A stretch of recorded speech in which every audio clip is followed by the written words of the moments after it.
Som de um sino profundo ressoa na escuridão. A tela está negra. Uma voz grave e cerimonial começa a surgir do silêncio, como se invocasse uma lembrança esquecida. Uma história que prefere não ser contada. Antes do colapso, havia o brilho. Antes da fome, a abundância cega. Recordamos hoje a queda de Ícaro moderno, que voou alto demais sobre um mar de dívidas. Esta é a tragédia de 2008. A imagem se forma lentamente e silhuetas em movimento constroem templos de vidro. Os reflexos do Palácio de Cristal, o nome simbólico que escolhemos para o mercado imobiliário dos Estados Unidos, cintilam de forma hipnotizante. Figuras humanas, vestidas como cidadãos comuns, assinam papéis com sorrisos confiantes.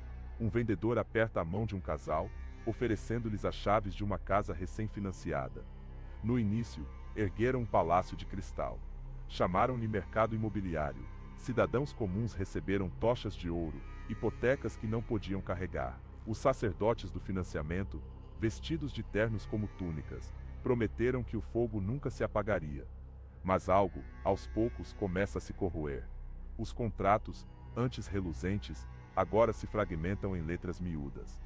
Na tela, vemos documentos que se desfazem como areia. A promessa de estabilidade era frágil, sustentada por uma lógica fraturada que poucos compreendiam totalmente.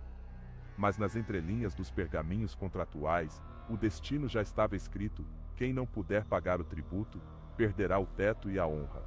Corta para uma cena mais escura.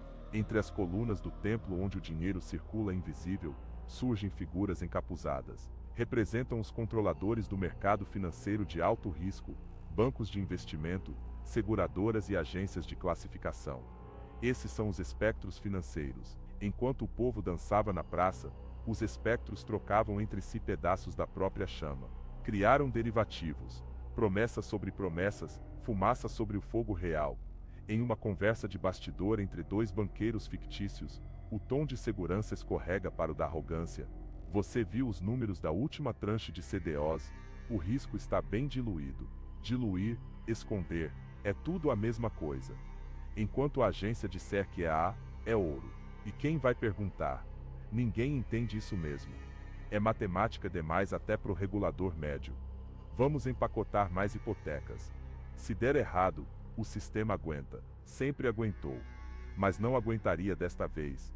O Lehman Brothers, um dos maiores bancos de investimento do mundo, acreditava estar no centro do universo. Grande demais para cair. Era para alguns, o colosso que sustentava a arquitetura financeira global. Mas as chamas simbólicas que alimentavam sua estrutura se apagaram de repente. No outono de 2008, o peso do céu fictício trincou seus ombros primeiro.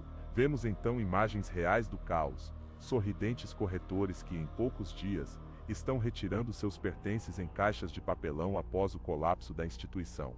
O efeito dominó é inevitável. Quando o primeiro templo rachou, o pânico espalhou-se como peste. No gráfico animado à nossa frente, setas vermelhas despencam. O Dow Jones vacila. O Tesouro dos Estados Unidos entra em modo de emergência. No escritório de um gerente financeiro, o cheiro da crise já chegou. John, precisamos vender tudo o que temos ligado à hipoteca subprime. Agora, não vai adiantar. Está todo mundo tentando sair ao mesmo tempo. Os fundos congelaram. Então é isso. Estamos acabados. Se a Lehman caiu, quem sobra em pé? John fecha o laptop. O corredor está em silêncio, exceto pelo som abafado de passos apressados. Lá fora, vemos filas de clientes exigindo seus depósitos. A Aetna, Fannie e Fred, as irmãs que garantiam os empréstimos, sucumbiram ao próprio veneno. O governo dos Estados Unidos injeta bilhões de dólares nos bancos.